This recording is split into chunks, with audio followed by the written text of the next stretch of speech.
Hallelujah. धन्यवाद धन्यवाद धन्यवाद धन्यवाद।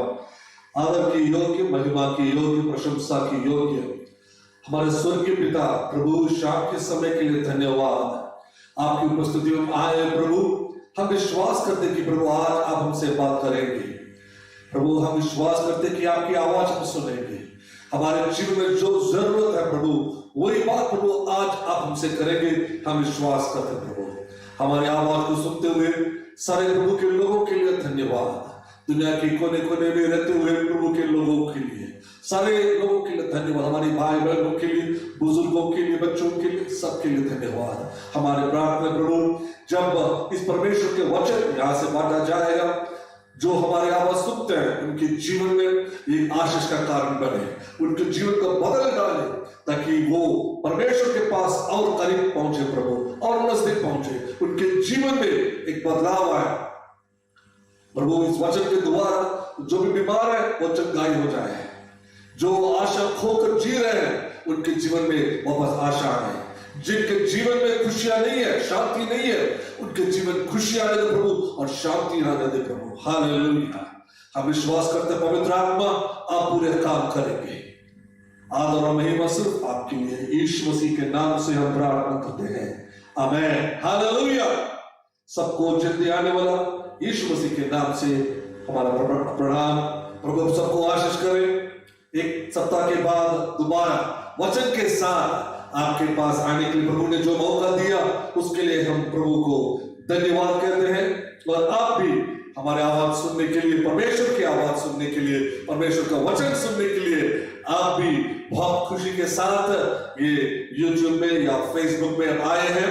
आए हुए सब प्रभु आशीष करेंगे, हम विश्वास करते हैं। जब शुरुआत में मैं आपको याद दिलाना चाहता हूं, हर ट्यूसडे शाम को 7:30 बजे वचन के साथ हम आपके पास आएंगे। हिंदी में हम वचन से बांटेंगे।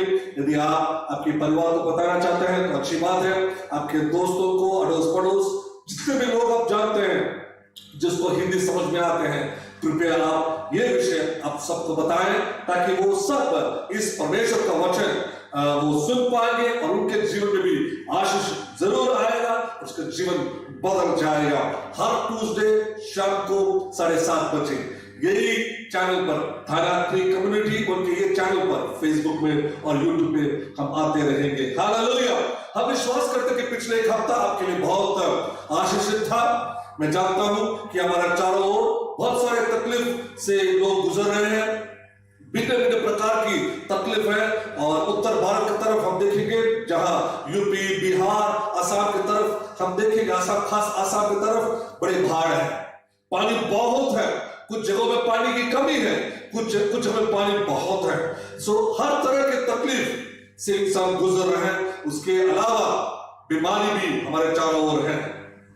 हम प्रार्थना करते हैं कि ये जो अवस्था जो हमारे जीवन में आए हैं, इसमें से प्रभु हमें निकालेंगे। हालेलुया।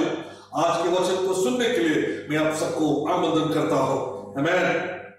अनंत काल सोच के साथ वर्तमान में रहना, हम इसके बारे में आज हम सोचेंगे, मनन करेंगे और हम इससे प्रचार करना हम चाहते हैं। अनंत काल सोच के साथ वर्तमान में रहना, अनंत काल, इटर्निटी, भविष्य के बारे में बता रहे हैं। अनंत काल, जब हम धरती में रहते हैं तो हमारी आयु बहुत छोटा है, 20, 30, 40, कुछ लोग 60, 70, 80, मुश्किल से 90 तक कोई पहुंचते हैं।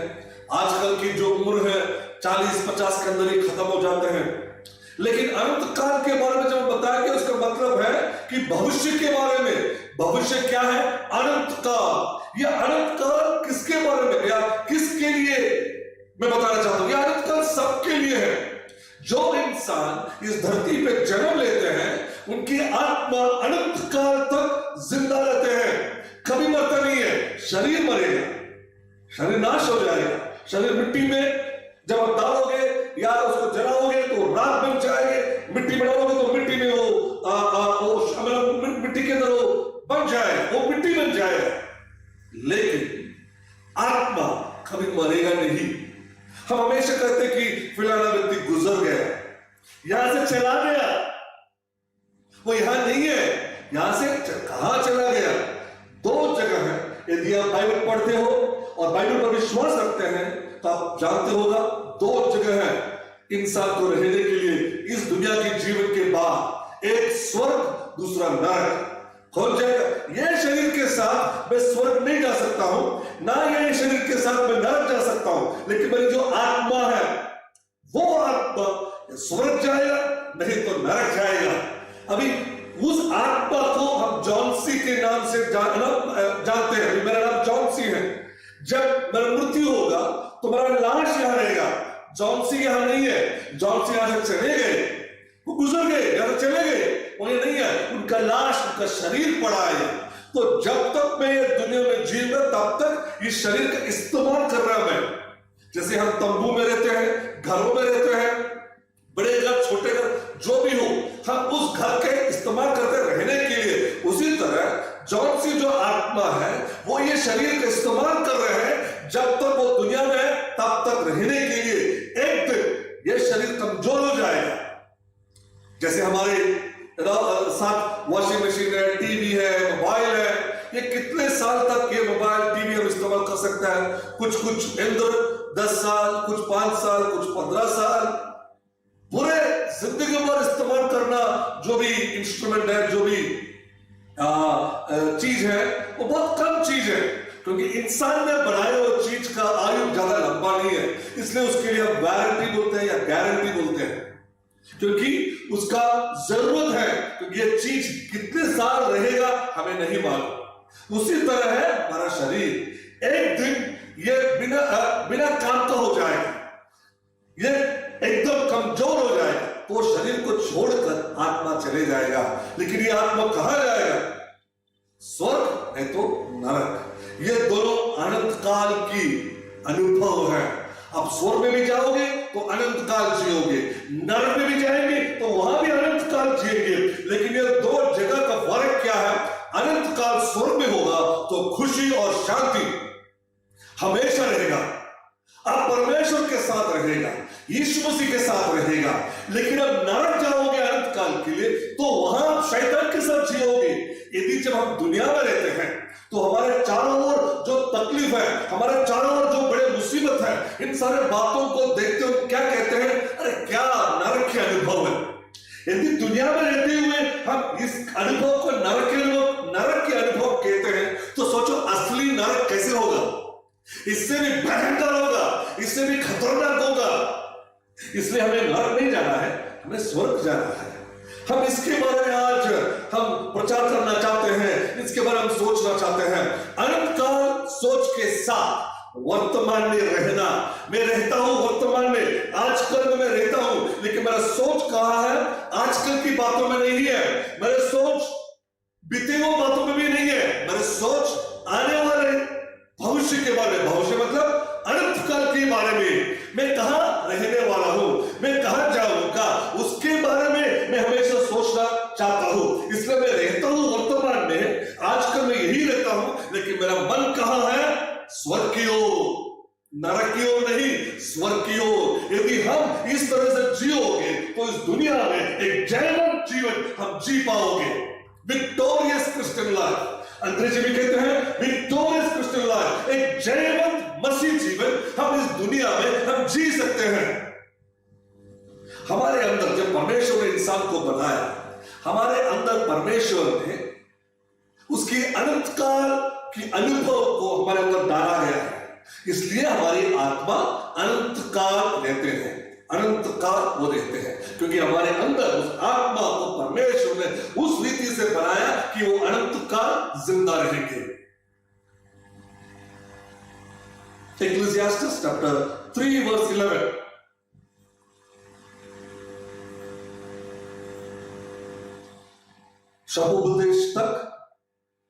शपोपदेशक 3 के 11। शपोपदेशक 3 के 11। उसने सब कुछ ऐसे बनाया कि अपने अपने समय पर वे सुंदर होते हैं। फिर उसने मनुष्यों के मन में अनादि अनंत काल का ज्ञान उत्पन्न किया है, अनादि अनंत काल की ज्ञान उत्पन्न किया है। मन के अंदर, उसके दिल के, उसकी आत्मा के अंदर परमेश्वर ने क्या किया? अनंत काल की ज्ञान, सिर्फ वो ज्ञान नहीं है, वो अनंत काल की अनुभव है। जब हमारी हिंदी भाषा में उसको ट्रांसलेट किया तो सही शब्द उनके पास नहीं आए थे, तो उसने उसको ज्ञान की तरफ से वो बता रहे हैं। अनंत काल की ज्ञान, सिर्फ वो ज्ञान नहीं है, इट्स नॉट जस्ट विजडम, सिर्फ नॉलेज नहीं है, वो अनंत काल की अनुभव है। परमेश्वर ने उस इंसान को बनाते समय उसके आत्मा को अनंत काल के अनुभव के साथ बनाया है। सब कुछ परमेश्वर ने सुंदर बनाया है। परमेश्वर हमें भी सुंदर बनाया है। परमेश्वर हमें सुंदर बनाने के साथ साथ हमारी आत्मा को भी वही अनुभव दिया है, एक सुंदरता की अनुभव, एक अच्छा अनुभव परमेश्वर ने दिया है। एक अनुभव क्या है? अनंत काल की अनुभव। हालेलुया। मैं आपके सामने कुछ बात रखकर मैं बात करना चाहता हूं। यह अनंत काल के अनुभव जो हमारे अंदर है, ये ऐसे अनुभव है जो साधारण रूप से हम इसकी प्यास को मिटा नहीं सकते हैं।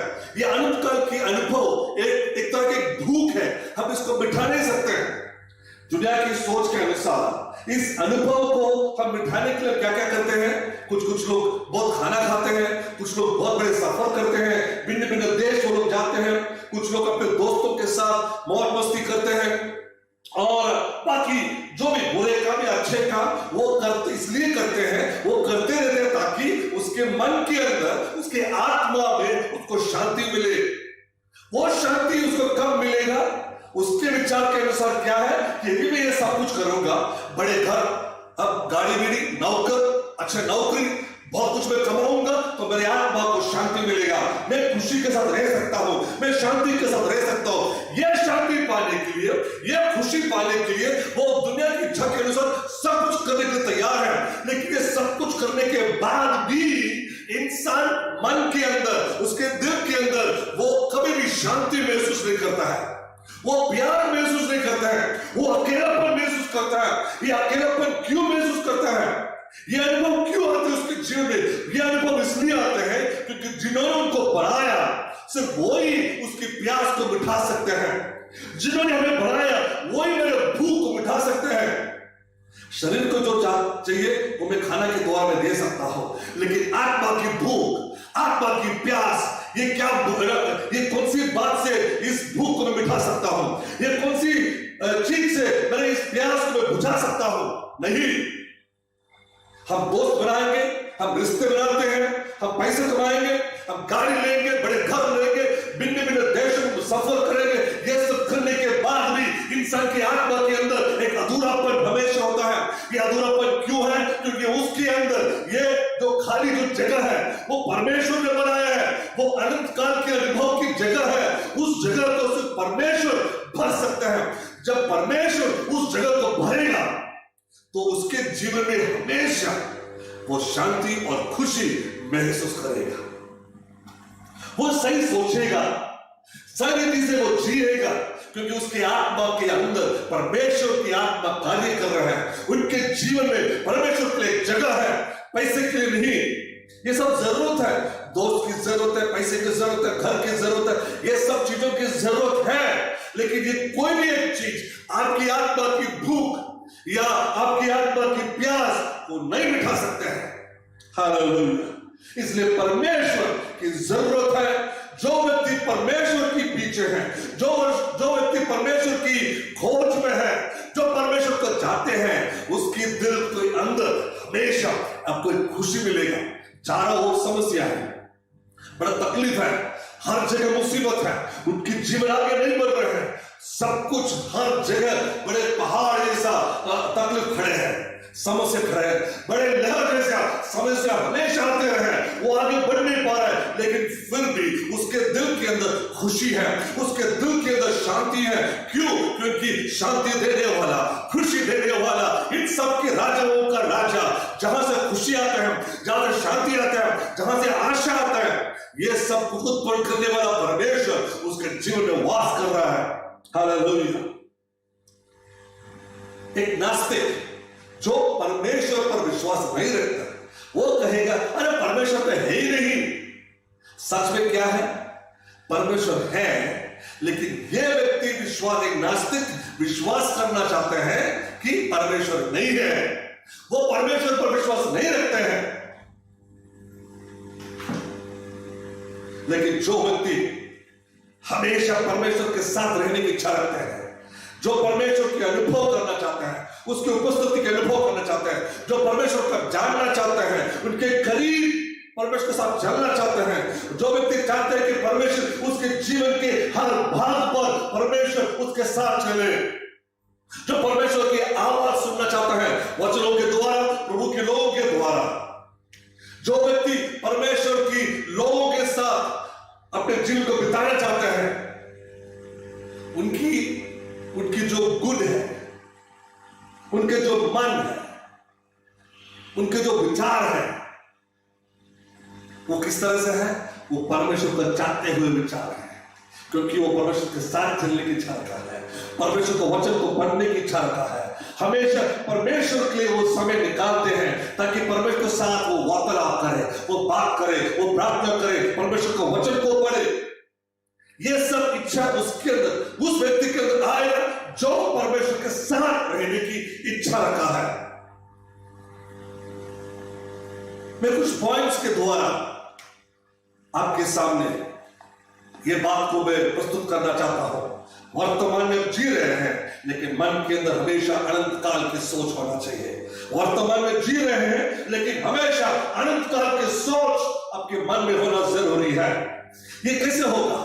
वर्तमान में जी रहे हैं, भिन्न तरह की तकलीफ है, शैतान हमें पाप करने के लिए प्रेरणा करेगा, हमारे दोस्त हमें गलत करने के लिए प्रेरणा करेगा, हमारे काम में या पढ़ाई में हर जगह में तकलीफ है, पाप से भरा हुआ दुनिया में मैं आगे नहीं बढ़ पा रहा हूं। तो इसलिए जब मैं यहां जी रहा हूं तो कैसे मैं हमेशा स्वर्ग के बारे में सोचूंगा, मैं कैसे अनंत जीवन के बारे में सोच सकता हूं? इसके लिए मैं आपको उत्साहित करना चाहता हूं। खास अभी हमारा अनुभव क्या है? दुनिया की हर एक राज्य में अनुभव क्या है? लॉकडाउन। हमें अपने घर पे रहना पड़ रहा है, हम बाहर नहीं जा सकते हैं, हम घर के अंदर हमेशा रहते हैं। कुछ महीनों से घर के अंदर है, तो आपकी सोच विचार क्या होगा? अरे घर पे बैठते बैठते मैं कैसे परमेश्वर के अनुभव कर सकता हूं?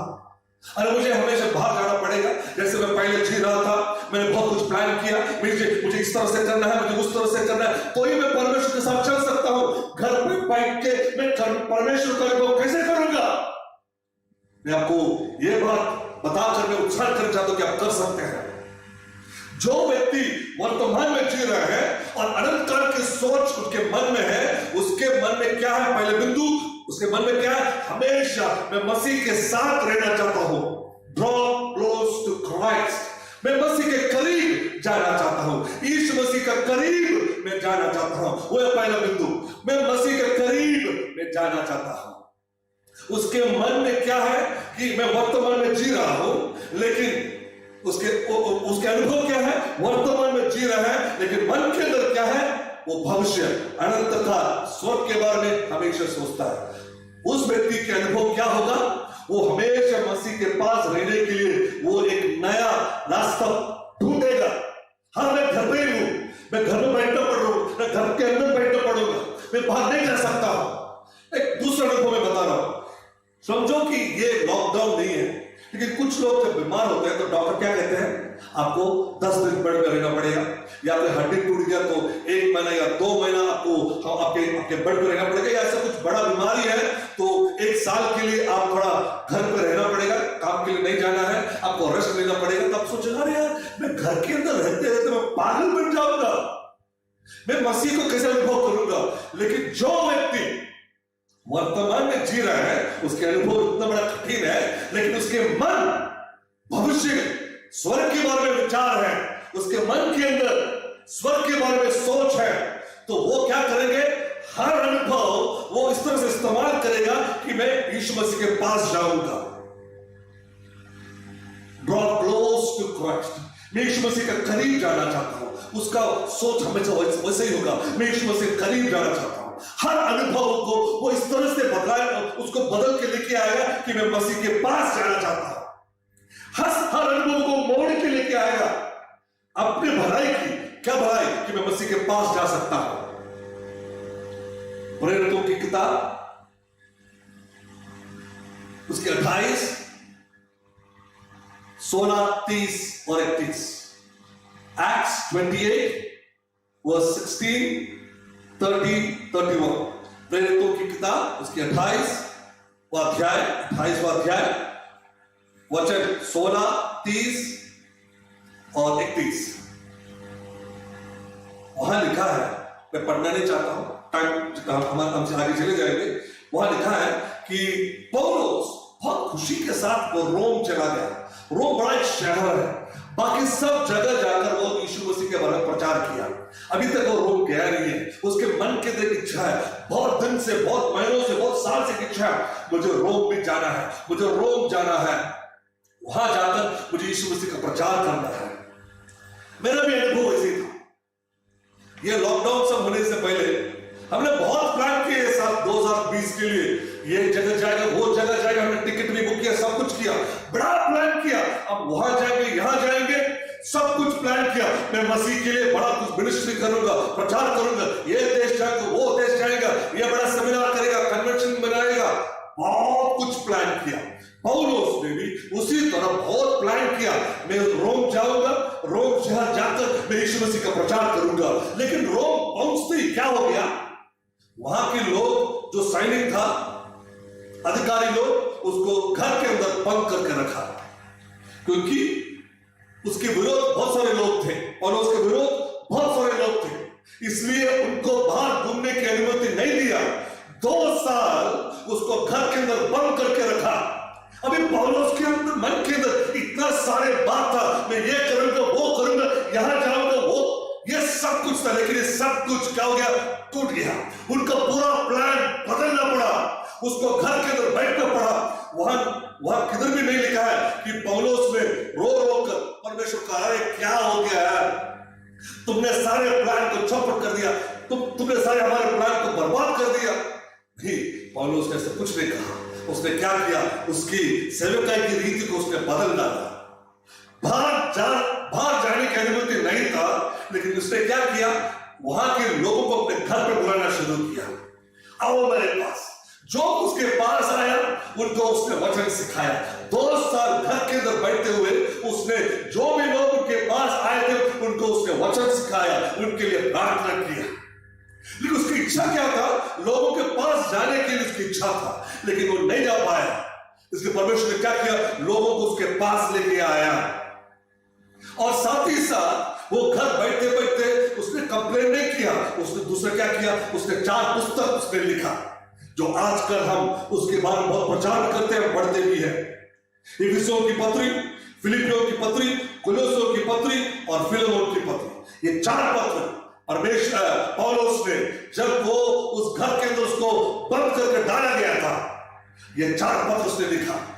मेरे प्रियो, यदि आपको कोई रुकावट आ गया है तो आप सोचेंगे, अरे यार सब कुछ बर्बाद हो गया। मेरे प्रियो, ये जो लॉकडाउन है या कोई भी अवस्था हो, आप बेड पे हो, आप घूम नहीं सकते, आप यहां वहां नहीं जा सकते, तो आप सोचोगे मैं यीशु मसीह का करीब कैसे हो सकता है। अब हो सकता है यदि आप आपकी अवस्था को आप परमेश्वर की भलाई के उपयोग करोगे। आप आपके बारे में सोच रहे हैं, अरे मेरा अवस्था क्या, नहीं, आपको जो लेंस रखा है, जो कैमरा रखा है, उसको हटाओ और लोगों की तरफ कैमरा रखो। देखो आपके द्वारा परमेश्वर क्या कर सकता है। आप सोच रहे हो, अरे मेरा नौकरी चला गया, या मुझे बीमारी आ गया, मुझे घर पर बैठना पड़ेगा। लेकिन मेरे प्रियो, घर पर बैठना है ये प्रभु की इच्छा है, तो बिस्तर पे आपको बैठना है ये प्रभु की इच्छा है, तो आपको उसके बारे में सोचकर घबराहट होने की जरूरत नहीं है। जैसे पौलुस ने किया, सेवकाई के नया मोड़ हमने भी आजकल वही किया है।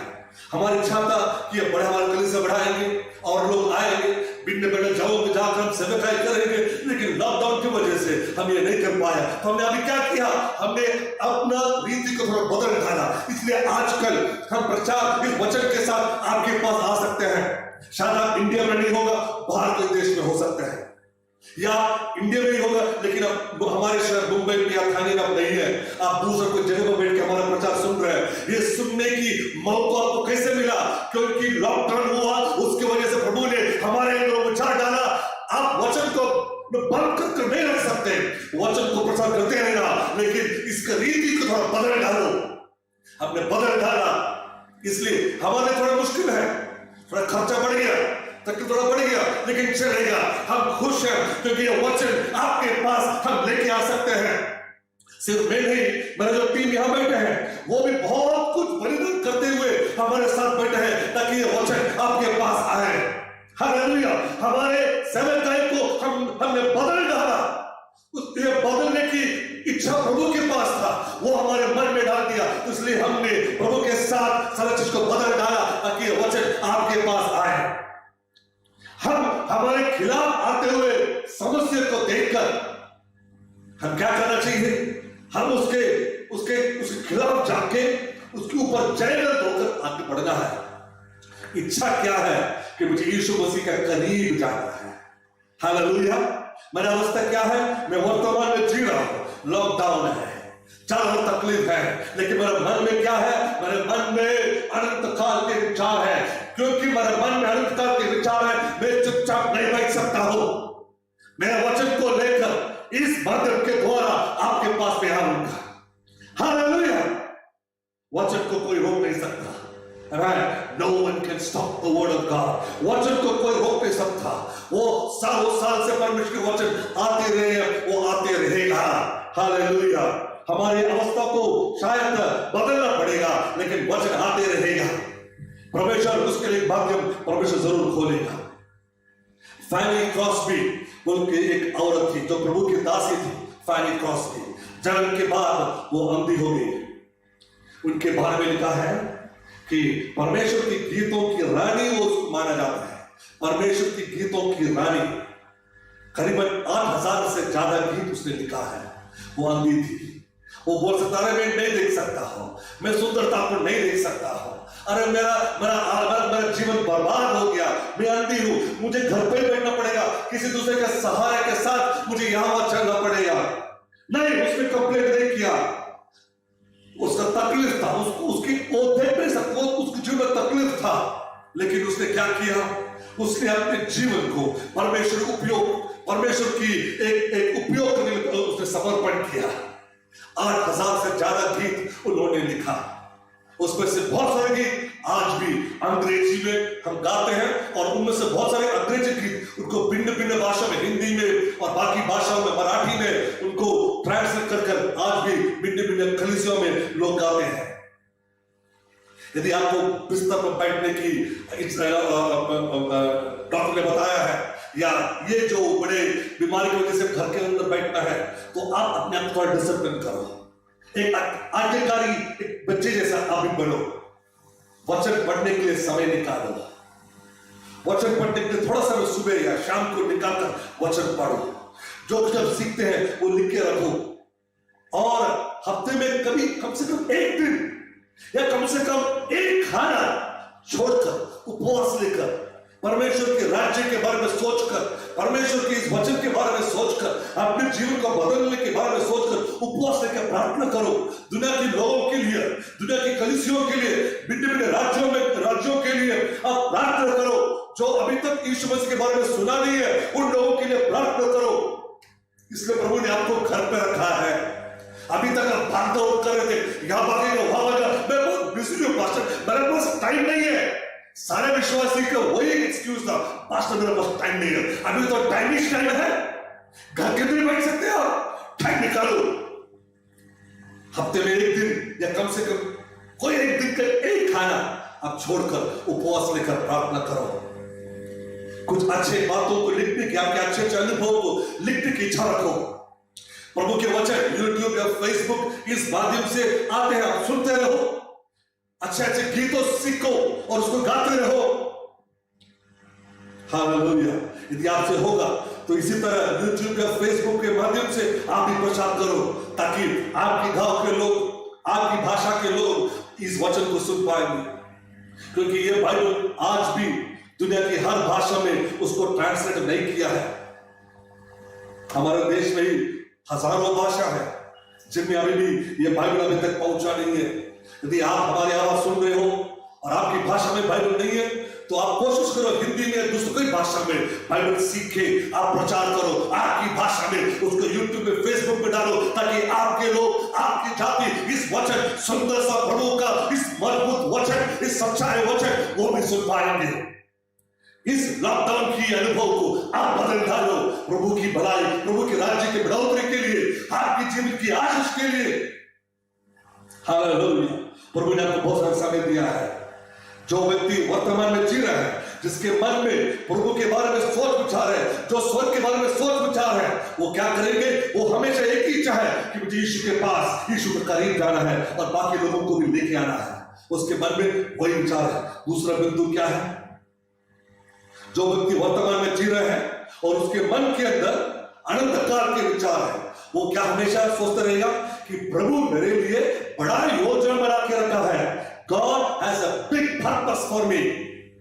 ये बड़ा योजना जो प्रभु मेरे लिए बनाए वो क्या है? इस बड़े योजना में मैं कहां होगा? हम तो छोटा छोटा योजना बनाते हैं हमारे लिए, लेकिन क्या आप जानते हो प्रभु आपके बारे में बड़ा योजना बनाया है? इस पूरा सृष्टि के बारे में बड़ा योजना बनाया है और उसमें आपके लिए एक अच्छी जिम्मेदारी प्रभु ने दिया है। लेकिन कभी कभी हम इस जिम्मेदारी को नहीं निभाते हैं, इसलिए हमारे जीवन में तकलीफ आते हैं। इसलिए आज हमारी आवाज को सुनते प्रिय लोग, आपको यह बात सोच रहे हैं कि मेरी जिम्मेदारी प्रभु की बड़ी योजना के अंदर मेरी जिम्मेदारी क्या है? भजन संहिता 139, भजन संहिता 139 उसका 13 से 16 तक आप पढ़ोगे तो वहां लिखा गया है कि प्रभु ने हमें कितना सुंदरता के साथ प्रभु ने हमें बनाया है। हम यहां हुआ इस दुनिया में आए हुए नहीं है, कोई एक्सीडेंट नहीं है, ऐसी इस दुनिया में आगे नहीं। मैं हमेशा विश्वास करता हूं शायद एक आदमी और औरत का संबंध वो ठीक नहीं होगा, लेकिन जो बच्चा इस दुनिया में पैदा हुआ है वो नाजायज नहीं है, नाजायज औलाद नहीं है। प्रभु की योजना के अनुसार उस बच्चे के जन्म इस दुनिया में हुआ। शायद उसके माँ बाप की जो रिश्ता है वो ठीक ठाक होगा नहीं, शायद उन्होंने शादी नहीं किया होगा, लेकिन जो बच्चा जन्म हुआ, यदि आप वो उस तरह का एक बच्चा है तो मैं आपको बताना चाहता हूं आप एक्सीडेंट नहीं है, किसी का गलती नहीं है। आप इस दुनिया में आया क्योंकि परमेश्वर ने आपके बारे में अच्छा कुछ सोच के रखा है।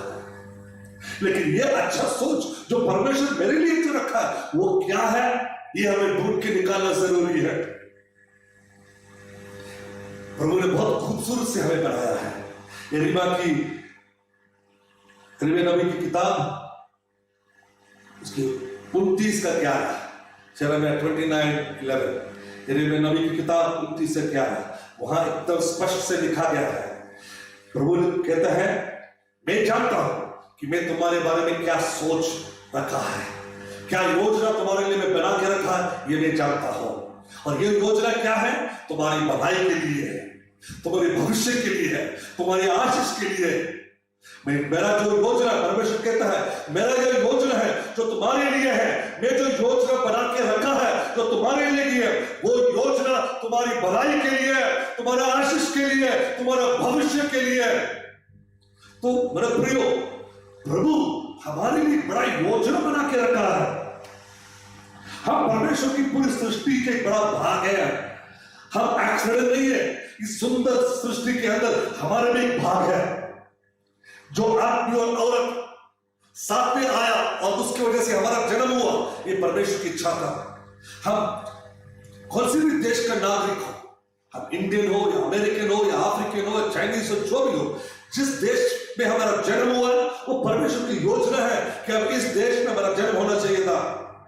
और हमारा बचपन, हमारा रीति रिवाज, हमारे परिवार की जो रीति रिवाज, हमारे जो भी धर्म, हमारे जो भी भाषा, हमारे जो जवानीपन, हमारा पढ़ाई, हमें जितना कुछ हमें सीखने को मिला, हमारे जो मुश्किलपन और हमारे खुशी के समय, ये सब कुछ प्रभु ने जानकर समझकर आपको उस अनुभव से भेजा है। प्रभु जानते थे कि आपको इस अनुभव से गुजरना पड़ेगा, लेकिन ये सब अनुभव से प्रभु ने इसलिए आपको लेके गया ताकि आपके द्वारा परमेश्वर कुछ नया करना चाहते हैं। लेकिन कभी कभी हम हमारे इस अनुभव को देखते हुए, हमारे टूटे अनुभव को देखते हुए हमारे बुरा या हमारे जो भूतकाल है, जो अच्छा नहीं था, जो खराब था, ये सब भूतकाल को देखते और कहते हैं यार मैं क्यों चल रही है इस दुनिया में। वर्तमान को देखते हुए हम सोचते हैं ठीक मैं अपना जान में ले लेता हूं, जी के कोई मतलब नहीं है। नहीं मेरे प्रियो, आपका जो भी अनुभव है, टूटा अनुभव होगा, बुरा अनुभव होगा, खुशी का अनुभव होगा, जैसे भी होगा, आपका भूतकाल अच्छा होगा या बुरा होगा, जो भी हो, प्रभु जानते हुए आपको उस अनुभव से लेके गया ताकि प्रभु आपको एक नया कुछ जिम्मेदारी देना चाहता है, कुछ नया प्लान है प्रभु का, उसके लिए आपको तैयार किया है। जो कुम्हार मटके को बनाते हैं वो मिट्टी से मटके को बनाते हैं।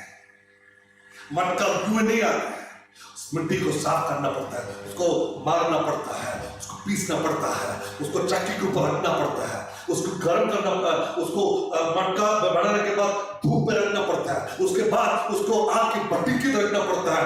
उस मिट्टी बहुत सारे रूपों से गुजरेगा, उसके बाद वो एक अच्छा मटका बनेगा। उसी तरह परमेश्वर आपको भिन्न भिन्न तरह के अनुभव से आपको लेके जाएगा ताकि आपके जीवन की भविष्य एकदम सुंदर हो, आशीष हो।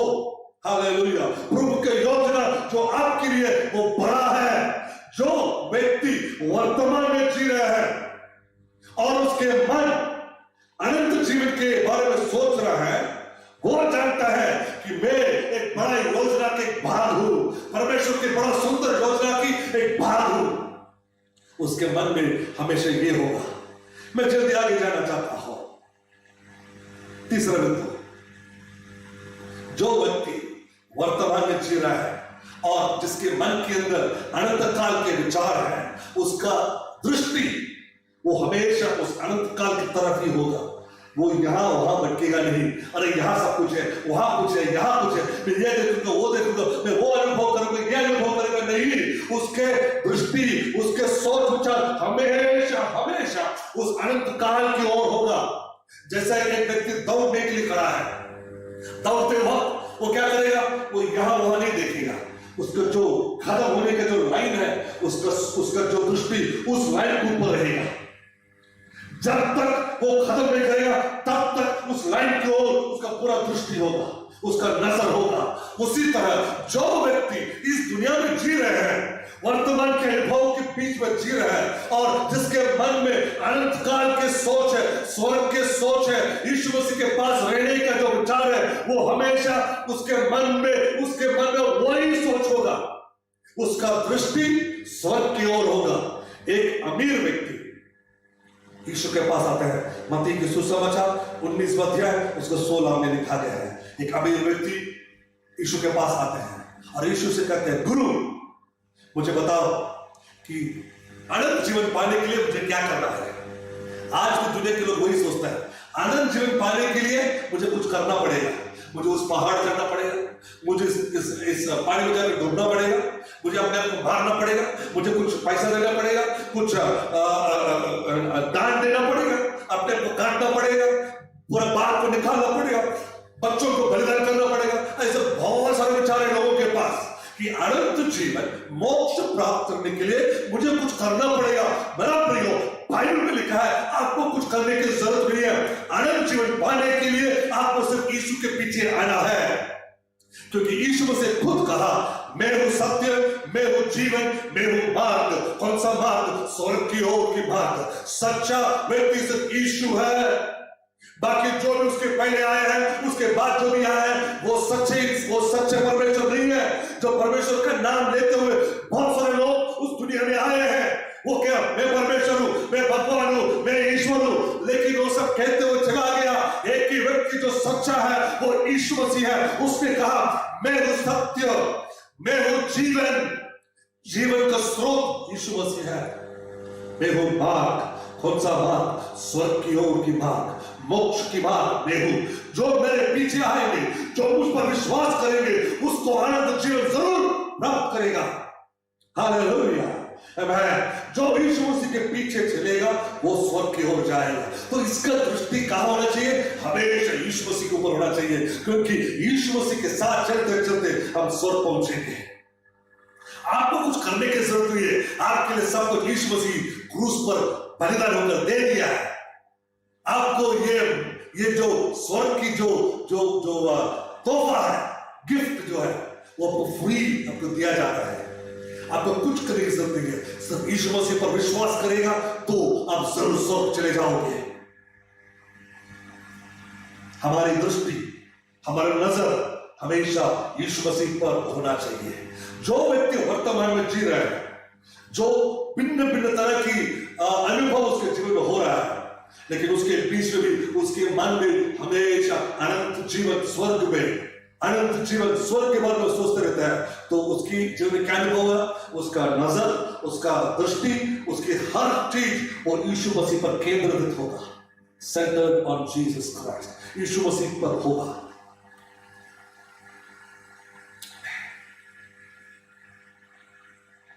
और उसके तहत फिलिपियों की पत्री 3 अध्याय 8 और 9, फिलिपियों की पत्री 3 अध्याय 8 और 9। पौलुस कहता है कि मैंने बहुत कुछ हासिल किया, बहुत कुछ, लेकिन मसीह यीशु के सामने ये सब कुछ मैंने जो हासिल किया मैं रखूंगा तो मेरे लिए वो कूड़ा कचरा जैसा है, क्योंकि मैं मसीह को पाना चाहता हूं।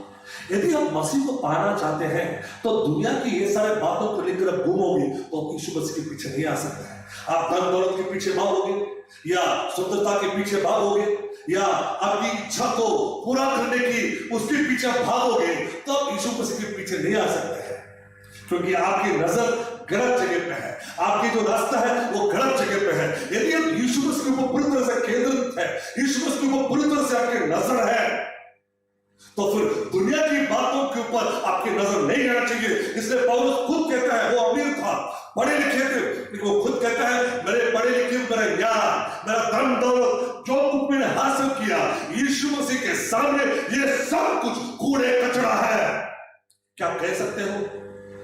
दुनिया की जो कुछ भी चीज आपको आपको टेम्प्ट करेगा, आपको वो लेके जाएगा उनके पास, वो लेके जाएगा, जो भी हो, खूबसूरती हो, वो शरीर की इच्छा हो, अभिलाषा हो, पैसा धन दौलत जो भी हो, वो खींच के लेके जाने की इच्छा रखेगा। लेकिन आप क्या कह सकते हैं कि ये सब कुछ मेरे लिए कूड़े कचरा है, गार्बेज, कचरा है मेरे लिए, ये कुछ भी नहीं है मेरे लिए यीशु मसीह है सब कुछ। Jesus is everything for me, मेरे लिए सब कुछ यीशु है, यीशु के अलावा मुझे कुछ नहीं चाहिए। जो व्यक्ति वर्तमान में जी रहा है और जिसके मन में अनंत काल स्वर्ग की ओर उसके विचार है, वो हमेशा यही कहेगा मुझे यीशु के ऊपर मुझे अपना नजर रखना है, मैं वहां से हटाऊंगा नहीं। हालेलुया। मसीह लोग इस तरह से कहता है कि मैं यहां रहने वाला कोई नागरिक नहीं है, यहां की मैं रहने वाला कोई परमानेंट नहीं है, मैं यहां से गुजर कर आगे जाने वाला एक मुसाफिर हूं। मैं यहां रहकर बड़े बड़े घर बनाकर, बड़े बड़े गाड़ियों खरीद कर, नौकर सब कुछ तैयार कर कर मैं यहां जीऊंगा, ये विचार कभी भी यीशु मसीह के चेले के अंदर नहीं होगा। जो व्यक्ति वर्तमान में जी रहा है और जिसके मन स्वर्ग की ओर है, वो दुनिया में रहने की पूरी उसके जीवन पर बिताएगा नहीं कि मैं कितना सुख के साथ, खुशी के साथ यहाँ जी सकता हूँ, वो उसके ऊपर उसका सोच नहीं है। उसका सोच हमेशा क्या है? मैं मुसाफिर हूं, मैं यहाँ से गुजर के जाऊंगा, बस कुछ दिनों के लिए, कुछ सालों के लिए यहाँ आया हूं, तो यहाँ से गुजर के जाने वाला हूं। यहाँ के जीवन होने के बाद मैं जाऊंगा अनंत काल जीवन के लिए, नरक की ओर नहीं, स्वर्ग की ओर मैं जाऊंगा। हालेलुया। चौथा और मेरा लास्ट पॉइंट पर बिंदु पर मैं आना चाहता हूं। चौथा पॉइंट, आपकी मन के विचार को बदलना पड़ेगा। यदि आप वर्तमान में जी रहे हैं और भविष्य के बारे में आपके विचार स्वर्ग की ओर आप जाना चाहते हैं, तो आपको मन के विचारों को बदलना पड़ेगा। चौथा बिंदु, मन की बातों को बदलना पड़ेगा। Transform your mind. रोमियो की पत्री 12वां अध्याय उसका दूसरा आयत, रोमियो की पत्री 12वां अध्याय उसकी दूसरा पद, वहां लिखा है मन के विचार को बदल डालो। Transformation in your mind. लोग शरीर को बदलने की कोशिश करते हैं, अपने रंग को बदलने की कोशिश करते हैं, अपने फैशन को, सब कुछ बदलने की कोशिश करते हैं, लेकिन एक चीज वो बदलता नहीं है। कौन सा चीज? कौन सा जीवन नहीं बदलता है? उसके मन को वो बदलता नहीं है। यदि वो मन को नहीं बदलेगा तो उसका जीवन खलास। शरीर को बदलेगा, अपने रंग रूप को बदलेगा, सब कुछ, लेकिन मन को बदलना, बाइबल के अनुसार मन की बदलाव होना जरूरी है। Transformation in your mind. आपके विचार को बदलना चाहिए, आपकी सोच को बदलना चाहिए, आपकी चिंताओं को आपको बदलना चाहिए। दुनिया की बातों को देखकर अपने जीवन उसी तरह से मत बनाओ। आज के मसीह के लोग में वही मेरे सबसे गलती है, वो दुनिया की तरफ देखता है। वो लोग कैसे जी रहा है, वो लोग कैसे नाचते हैं, वो लोग कैसे कपड़े पहनते हैं, वो लोग कैसे खाते हैं, वो लोग क्या करते हैं, कैसे बात करते हैं, उन सारे बातों को सीखते आजकल के मसीह लोग उसी तरह से जी रहे हैं। आप दुनिया में जियो, लेकिन दुनिया की इच्छा के अनुसार मत जियो। जैसे नाव पानी में जाते हैं, जब तक नाव पानी के ऊपर है तो नाव को कोई तकलीफ नहीं, लेकिन जब पानी नाव के अंदर आएगा तो नाव डूबेगा। उसी तरह आप दुनिया में जी रहे हैं, आपके चारों ओर दुनिया की सारे बात है, लेकिन जिस दिन दुनिया की बात आपके अंदर आएंगे तो आप दुनिया में डूब जाओगे। आपकी लक्ष्य, आपका जो नजर है वो स्वर्ग की ओर नहीं होगा, आपका जो अंत है वो स्वर्ग तक नहीं पहुंचेगा, आप नरक चले जाओगे। इसलिए जब हम दुनिया में जिएंगे, दुनिया की बात हमारे अंदर नहीं आना चाहिए। हमारे मन को बदल डालो, जीवन को बदल डालो। मेरे प्रियो, मेरे बातों को सुनते हैं मेरे प्रियो, मेरे भाई, मेरे बहन, मेरे पापा, मेरे मम्मी, जो भी मेरे बात सुन रहे हैं, बुजुर्ग लोग, जवान लोग, मेरे बात ध्यान से सुनो। मन को बदलना जरूरी है।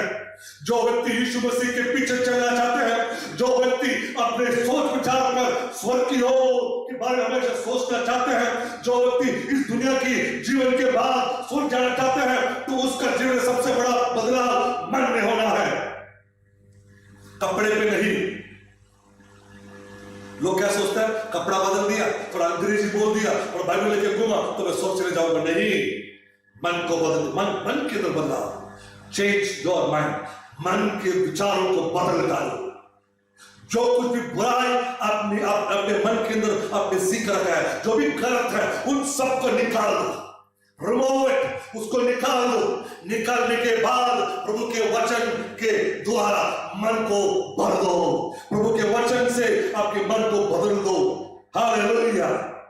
ताकि आप इस बात को जानोगे कि प्रभु आपके लिए अच्छा क्या सोच के रखा है। मेरे बातों को मैं खत्म करना चाहता हूं। यदि आप अपने मन को बदल के अब जी रहे हैं, यदि आप अपने मन को बदल कर जीना चाहते हैं, तो आपके जीवन इसी तरह से होना चाहिए। जो कुछ आप करते थे, आप कभी वो नहीं करेंगे। Things we used to do, we will do them no more. जो कुछ भी मैं अभी तक कर रहा था, जो वचन के आधार पर नहीं था, मैं आज से नहीं करूंगा। जो कुछ भी मैं देखता था, जो वचन के खिलाफ है, वो आज से मैं नहीं देखूंगा। मेरे आंख से मैं एक प्रॉमिस करता हूं, मैं एक वाचा बांधता हूं मेरे आंख से कि मैं बुरी बातों को नहीं देखूंगा, बुरी काम मैं नहीं करूंगा। और जो आजकल मैं सोचता था बुरी विचार, वचन के अनुसार यदि वो गलत है, गलत होगा, बुरा विचार तो गलत ही होगा। आज से मैं कभी भी बुरी बात में सोचूंगा नहीं। यदि आज तक मैं बुरी बात करता था, गाली देता था, जो कुछ मैं बोलता था, यदि वो वचन के खिलाफ है, बाइबल के खिलाफ है, तो आज से मेरे मुंह से उस तरह से गलत बात नहीं आएगा। किसी के खिलाफ हो या बुरी बात हो या गाली, कुछ भी किसी तरह से गाली मेरे मुंह से नहीं आएगा। और आजकल तक मैं जो कुछ महसूस करता था, ये एक चीज है जो कोई देख नहीं सकता ना, महसूस करता। आई फील, जो कुछ मैं महसूस करता है, यदि वो वचन के खिलाफ है, if it is against the word of God, तो आज से जो कुछ मैं महसूस करेगा, यदि वो वचन के खिलाफ है, आज से उन बात से दूर रहेगा, ताकि वो बात आप महसूस नहीं कर सकेंगे। उनसे दूर भागना, रॉन्ग फीलिंग्स। और आखिरी, आपके कान जो प्रभु ने दिया है वो अच्छी बात को सुनने के लिए। यदि आज तक बुरी बात सुनने के लिए अपने कान को उपयोग किया, तो आज से उस कान से एक वाक्य बात हो कि आज से मैं बुरी बात नहीं सुनूंगा, किसी की बुराई में नहीं सुनूंगा। यदि मैं कुछ सुनूंगा तो प्रभु की प्रशंसा करते हुए बातों को मैं सुनूंगा। हालेलुया। मेरे चारों बिंदु को मैं दोहरा कर मेरे बात को मैं यहां खत्म करना चाहता हूं। यदि आप वर्तमान में जी रहे हैं, यदि आप वर्तमान में जी रहे हैं और आपके मन के अंदर स्वर्ग की ओर की विचार है, तो पहली बात यह है कि आपको हमेशा हर बात पर यीशु मसीह के करीब जाने की मौका पर ढूंढना है। यदि आप बिस्तर में हो, लॉकडाउन हो, जैसे भी हो, आपकी अवस्था जो भी हो, उस अवस्था में आपको एक रास्ता ढूंढना है कि मैं इसके द्वारा मैं यीशु मसीह के पास कैसे जाऊंगा, क्योंकि उसके मन की इच्छा क्या है कि मुझे हमेशा यीशु मसीह के पास जाना है। दूसरी बिंदु है, यदि आप वर्तमान में जी रहे हैं और आपके मन में स्वर्ग की और अनंत काल की सोच विचार है, तो ये बात पर हमेशा आप सोचोगे कि मैं परमेश्वर की बड़ा योजना के भाग हूं। I am part of God's big plan. परमेश्वर की बड़ी योजना की एक भाग हूं। मैं छोटा नहीं हूं, मैं एक बहुत बहुमूल्य, बहुत कीमती एक व्यक्ति है। तीसरी बात, यदि मेरी वर्तमान में जी रहा हूं और मेरे मन के अंदर अनंत काल के विचार है, तो मेरा नजर हमेशा अनंत काल की ओर होगा। मैं जो कुछ भी सोचूंगा, जो कुछ भी करूंगा, जो कुछ भी निर्णय लूंगा, ये सब कुछ अनंत काल के बारे में सोचते हुए मैं निर्णय लूंगा। यदि मैं कुछ काम ढूंढूंगा तो वो काम इस तरह से काम होगा, उस काम के द्वारा मैं यीशु मसीह की नाम को महिमा कर सकता हूं। उस काम के द्वारा मैं यीशु मसीह के बारे में प्रचार कर सकता हूं। उस काम के द्वारा या पढ़ाई के द्वारा ये कॉलेज में मैं एडमिशन लेना चाहता हूं या दफ्तरों में काम करना चाहता हूं, इसलिए कि मुझे ज्यादा पगार नहीं, इसलिए क्योंकि मैं यीशु मसीह की गवाही बन सकता हूं। उसका नजर, उसका सोच विचार हमेशा अनंत जीवन के बारे में होगा। और चौथा पॉइंट है, जो व्यक्ति वर्तमान में जी रहा है और उसके मन के अंदर अनंत काल के विचार है, उसके मन बदला हुआ रहेगा, बदला हुआ रहेगा। हालेलुया। मेरी आवाज को सुनते, प्रभु की आवाज को सुनते प्रभु के लोग, प्रभु सबको आशीष करे। हमारी प्रार्थना है कि हम जब इस दुनिया में जी रहे हैं तो हमारे विचार स्वर्ग की ओर होना चाहिए।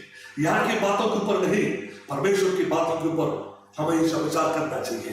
परमेश्वर के बारे में हमेशा सोचना चाहिए, मैं कब स्वर्ग चले जाऊंगा, मैं कब हमारे घर, ये मेरा घर नहीं है, मेरा घर वहां है यीशु के पास, मैं कब स्वर्ग चले जाऊंगा। When will I go to be with my Jesus? मैं कब स्वर्ग चले जाऊंगा। ये विचार हमेशा आपके मन में होना चाहिए, मैं कब स्वर्ग की ओर मैं चले जाऊंगा। हालेलुया। मेरे बात को सुनते पूरे लोग, प्रभु आप सबको आशीष करें। यदि आप किसी भी बात से आज तकलीफ में है, मन में हो या शरीर में, कोई बीमारी की अवस्था हो, जो भी हो, मैं आपके लिए प्रार्थना करना चाहता हूं। हालेलुया। यदि आप यीशु मसीह को अभी तक आप ग्रहण नहीं किया है, अपने दिल में अपने बुलाया, अपने जीवन में नहीं बुलाया, आपके जीवन में आप यीशु मसीह के जगह नहीं दिया है, तो आज यीशु मसीह की जगह दीजिए। बाकी सब बुरी बातों को, पुराने विश्वासों को सब निकाल दो। यीशु मसीह पर विश्वास रखो, तब जरूर स्वर्ग जाओगे। मैं आपके लिए प्रार्थना करूंगा। जहां आपके दर्द है वहां आपके हाथ रखिए, और यदि आप यीशु मसीह को आपके जीवन में आप बुलाना चाहते हैं तो आप अपने सीने के ऊपर अपना हाथ रखिए। हमारे स्वर्गीय पिता, हमारे आवाज को सुनते प्रिय लोगों के लिए प्रार्थना करते हैं, जो भी बीमार है प्रभु उन सबको आप चंगाई कीजिए। किसी भी तरह से बीमारी में है वो तो आप पूरी तरह से चंगाई कीजिए। जहां उनके तकलीफ है, जहां उसको दर्द है, जहां बीमारी है, प्रभु यीशु के नाम से सारी बीमारी को दूर कर देते हैं।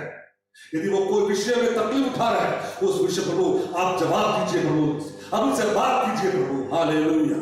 और आपके पास आओ सारे लोगों के लिए प्रार्थना करते। यदि कोई अपने जीवन यीशु मसीह के हाथ में सौंपना चाहता है, यदि कोई व्यक्ति यीशु मसीह को अपने जीवन में बुलाना चाहता है, यीशु मसीह को अपने जीवन में एक जगह देना चाहता है, उन व्यक्तियों के लिए हम प्रार्थना करते हैं। प्रभु उनके जीवन का बदल डालो, वो यीशु मसीह के साथ चलने की आज में जीवन भर यीशु मसीह के साथ चलने की इच्छा रखें। प्रभु सारे प्रभु के लोगों के लिए धन्यवाद।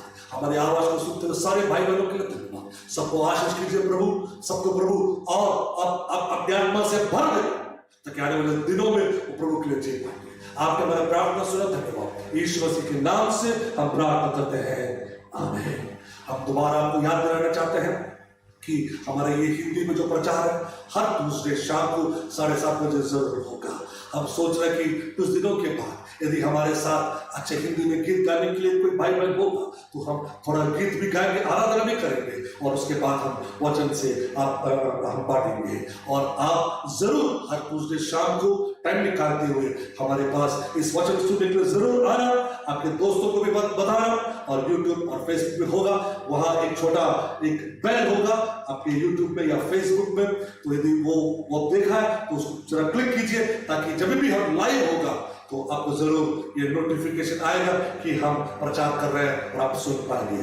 प्रभु हम सबको आशीष करें। यदि प्रभु की इच्छा है तो आने वाले ट्यूसडे शाम को 7:30 बजे हम दोबारा मिलेंगे। तब तक प्रभु हम सबको आशीष करें।